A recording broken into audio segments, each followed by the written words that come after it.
And let's talk about sports, baby. From the stands of a sports fan, my man Pots and Pans, you kicking it with KC. First thing we got to talk about, updating the NFL playoff bracket. Now, we just wrapped up the wild card weekend, so it's official with the wild card weekend bracket. You can see it behind me on the green screen as well. It's essentially the news I'm coming from, green screen coming from Bleacher Report. Now, just basically to break it down, the NFC playoff bracket is currently looking like the number one seed is the Seattle Seahawks, who earned themselves a bye as well. You can see behind us right here, on the other side. Boom, right there. Number 2, Chicago Bears defeated the number 7 Green Bay Packers 31-27. And number 6, San Francisco 49ers just beat the Philadelphia Eagles, the reigning Super Bowl champions, 21-19. Number 5, Los Angeles Rams also defeated the number 4 Carolina Panthers 34-31 as well. And in the AFC playoff bracket, number 1 Denver Broncos, they got their bye. Then you got the number 2 New England Patriots. They got their dub today against the Los Angeles Chargers 16-3. Then number 6 Buffalo Bills defeated the number 3 Jacksonville Jaguars 27-24. Number 4 Pittsburgh Steelers versus number 5 Houston Texans will play tonight, Monday, January 12th, 8:15 p.m. Eastern Standard Time. Now, as far as the actual playoff bracket, you got the number 1 Seahawks versus the number 6 San Francisco 49ers. That'll be Saturday, January 17th. And then you got the number 2 Chicago Bears versus number 5 Los Angeles Rams, Sunday, January 18th as well. Then if you can see behind us, we do have the Buffalo Bills versus the Denver Broncos. They'll be going up against each other. And then, like we said, with that first round bye will be Buffalo Bills, Then Seattle Seahawks against the San Francisco 49ers on the other side. So that's what our playoffs looking like so far, as the wild card weekend is officially, for the most part, wrapped up. We got more going on tomorrow, like we said, with the Houston Texans versus the Pittsburgh Steelers. I imagine that'll be a pretty good game, but I really want the Steelers to come out with that. Now, let me just talk about some of the games that I did watch this weekend. All right, first and foremost, the Bears versus Green Bay Packers. Bears came back from a crazy loss in the fourth quarter. Down by 15 in the fourth quarter, if I'm not mistaken, and came back and won. The only team in this playoff wildcard weekend to win their home game, the Chicago Bears. All the other home teams lost. So shout out to the Bears. Ben Johnson, as much as I don't want to give credit to Ben Johnson for leaving the Detroit Lions and becoming the head coach for the Chicago Bears, it is what it is. He went from offensive coordinator for the Lions to the head coach for the Bears. Whoop-de-doo. Bears did way better than the Lions this season. All right, cool. You lucky I actually like the Bears. Then I hate to give credit to Caleb Williams, the quarterback who paints his nails proudly. To this day, you can see him on NFL. You can see us with the nails painted. Every real man analyst mentions that at some point. I just want to say that. So with that being said, it's kind of hard to give him credit. But nonetheless, bro, you gotta pay respect when it's due. Big Dog is actually doing it. Nails painted or not, Caleb Williams and Ben Johnson getting it done in Chicago. So shout out to them for beating the Green Bay Packers. San Francisco 49ers versus the Eagles. That was a pretty good game. I do want to say this. A.J. Johnson, you look and sound goofy as hell about now. Now, I don't even keep up with the news and the chatter when it comes to media and football and sports and the press conferences and all that. But I do know that you were talking a lot of mess about your team, even though the Eagles were winning. You were talking a lot of mess about not getting the ball, about the offensive gameplay and the structure and play selection, whatever. Now y'all end up losing, but we saw you miss a lot of passes, a lot of catches, A.J. Brown. A lot of catches, A.J. Brown. You are probably the key reason why the Eagles lost this game. A lot of passes thrown to you were dropped. I'm talking about you can't say it was a bad throw either because it hit your hands multiple times. So what do you have to say about that? That's my whole thing about it. So AJ Brown, I don't even have too much to say about it, about the Eagles losing in general, other than AJ Brown might have been the reason that they lost this game. All those drop passes. But 21-19, that's the way it rolls. Eagles took a loss. The Rams versus the Panthers. I saw this yesterday. I believe the Panthers were looking really promising in winning that game yesterday.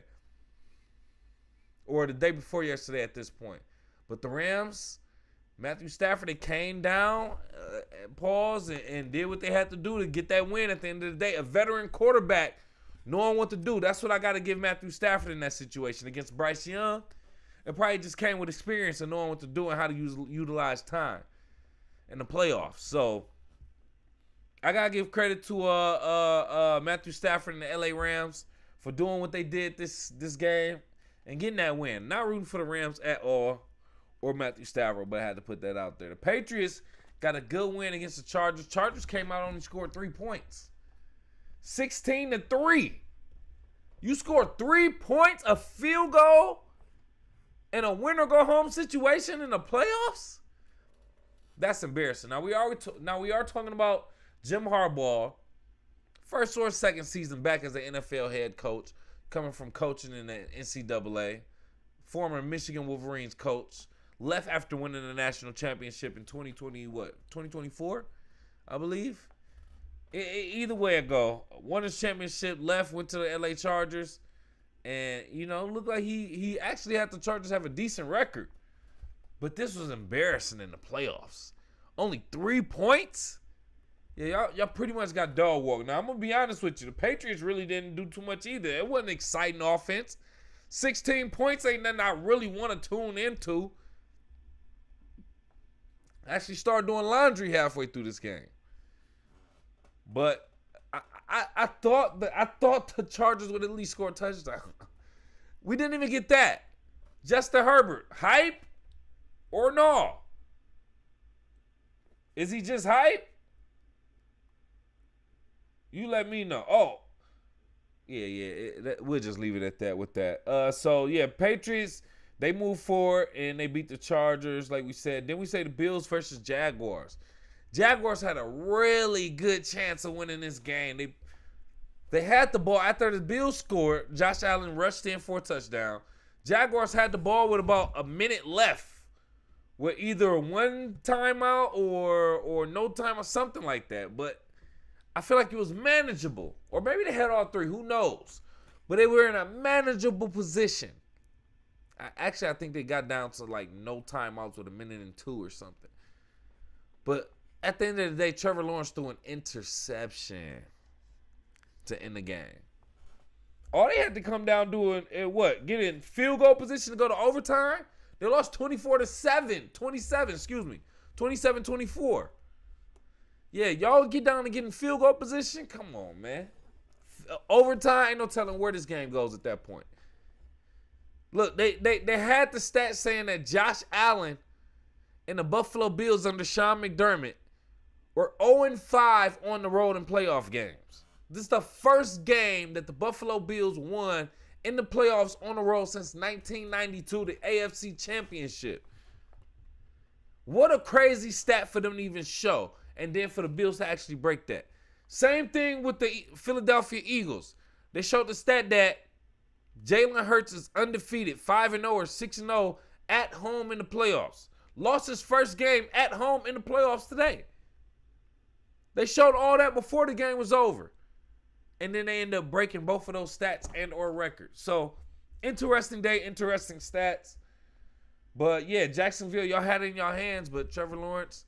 And then it also makes me think, for the Jacksonville Jaguars to get the number 2 overall draft pick in Travis Hunter, and him to be injured through the majority of the season and not even be there available for the postseason, did they really need to spend all that money on Travis Hunter and waste the number 2 draft pick? I'm just asking. The best ability is availability. You're not even there to help them. And I love Travis Hunter, but I just got to say that if the Jaguars got that far, do you feel like Travis Hunter will be the reason they get over the hump next season? Let me know what you think. Go off in the live chat in the comments or call into the show, 313-466-4386. I will say, once again, my predictions for tonight. Number 4, Pittsburgh Steelers versus the number 5, Houston Texans. I'm going with the Steelers. 34-28. 34-28. That's what I'm going with. I don't know how. I don't know why 34-28 Steelers win that. Go off in the live chat in the comments or call into the show. 313-466-4386. Let me know what you think. All right, so just literally like a couple other topics I want to talk about. Real quick. So speaking of the NFL and what's going on in the NFL, I don't know if you noticed, but this is something that I noticed. We actually did a story on this earlier in the season. This is coming from sportingnews.com. It's something that I noticed as well, but this article supports it. The NFL implemented new virtual measurement rules for first downs this season. They don't really accomplish a lot, and fans often find a way to criticize them, including in the opening round of the playoffs on Wild Card Weekend. There were 2 virtual measurements during a Bills game or Eagles games, and they brought out the attention of folks on social media.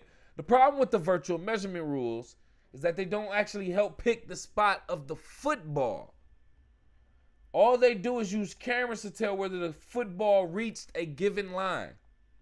It's just the alternate to walking the chains out on the field. It doesn't actually help spot the ball. Spotting the ball is still done by the eyes of 2 humans positioning a long way away along each sideline. The NFL could think about improving the use of these cameras in the future. There's always been talk of putting a cheap chip in the football too. That helps measure distances. So far though, all the technology does is limit the steps of the chain gang. I don't know if you actually watched this, but yes, there was during the game at least twice, but once for sure, I'll say at least once, where the virtual measurement had the ball at a certain measurement to the first down, actually getting the first down. But then the refs actually looked at the cameras and saw that the knee was placed down before wherever the ball was. So he was down the quarterback was down wherever his knee was, and not wherever the ball was spotted via the virtual measurements. So they actually had to say it was not a first down. And when I saw that, I was like, ain't that the whole point of the virtual measurements? So that it's less human error and it can help us in these tight situations, pause. And I was like, wow, that's kind of like a waste of technology. Now, I'm going to be honest with you. I thought there was a chip in the ball this whole time to help with the virtual measurements. But even then, I was thinking, when the article came out about the virtual measurement, I said, how is that going to help when somebody's body part touches the ground? Not the ball, but someone's body part. A knee, an elbow, a foot whenever a receiver catches the ball. It would have to be like the ball connected to their uniform, and the uniform has some type of kinetic device that's wirelessly connected to the ball. So whenever the ball is connected to your uniform, it identifies the player, and whenever you touch the ground. Maybe that's too much, but I was thinking if it's not doing that, then how is it really helping? And this is exactly that right here. This virtual measurement is only doing so much. The referees who are both on both ends of the sideline, they're just watching the play real close to see where the ball is and where the person holding the ball's body part is at the time of contact or when they hit the ground. Pause somewhere in there. So I just wanted to say that because I noticed that from the stands of a sports fan. I noticed that the dang on virtual measurement really didn't help at all. It's not beneficial for real. But let me know what you think. Go off in the live chat in the comments or call into the show. 313-466-4386. Last topic, and then I literally got to get out of here, man. It's after midnight. We tripping. We doing a lot. But we do want to talk about this. The UFL, this is coming from theufl.com. The United Football League, UFL, announced today its player selection and team allocation process for the upcoming 2026 spring football season, which will feature the UFL draft being held at the UFL headquarters in Arlington, Texas on January 13th through the 14th, 2026. Earlier this year, UFL announced that it would once again feature 8 teams. The Birmingham Stallions, Columbus Aviators, Dallas Renegades, DC Defenders, Houston Gamblers, Louisville Kings, Orlando Storm, and St. Louis Battlehawks. Among those teams, Columbus, Louisville, and Orlando will be making their debuts in the league when the UFL kicks off its third season on Friday, March 27, 2026, with a 10-week regular season followed by a 2-week postseason that includes playoffs and the United Football League championship game. My whole point of bringing this up is, are you watching the UFL? Are you interested in football after the NFL is over? Professional football, we should say. I've kind of been a fan of the UFL since it was the XFL and the USFL split up. I like to watch other alternatives to our monopolies in professional sports, the NBA, MLB, NFL, NHL, etc., etc. So I like to kind of support other ones. I watched a little bit of UFL. I remember players that came from the UFL, or when it was formerly XFL, USFL, and who I remember some of them who actually went on to play in the NFL. Jake Bates being one of the kickers who ended up who's playing for the Lions right now. Came from the Michigan Panthers, who's no longer a team, unfortunately, now. That's the one thing I don't like. I like the Michigan Panthers being able to play in Ford Field. Now, apparently, they probably cut the franchise because it wasn't making enough money. There's other franchises. I heard the St. Louis Battlehawks has a pretty good fan base. But other than that, man, it sucks. It sucks to have a team and then it's gone. Because then it's like, dang, do I really want to support this league now? But, I'm still watching. Hopefully it's some good athletic plays and players. That's all I really want to see. One-handed catches. Somebody running touchdowns back to kickoffs back, punt returns back. 80-yard rushing plays, 50-plus yard rushing plays, that type of stuff. That's what I want to see. People hurdling over players. Y'all can bring that, then I'm with it. But if it's just going to be bland, mediocre football, then why y'all even wasting money? Dwayne Johnson, he's a co-owner in UFL. But let me know what you think. Do you watch the UFL? Do you plan on watching it? Would you watch it? Go off in the live chat in the comments or call into the show, 313-466-4386. Appreciate you again for kicking it with KCMC.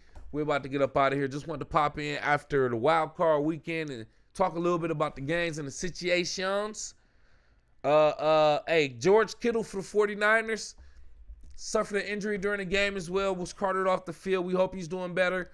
Demarcus Robinson for the 49ers, San Francisco 49ers, started off the game crazy with some plays and a touchdown.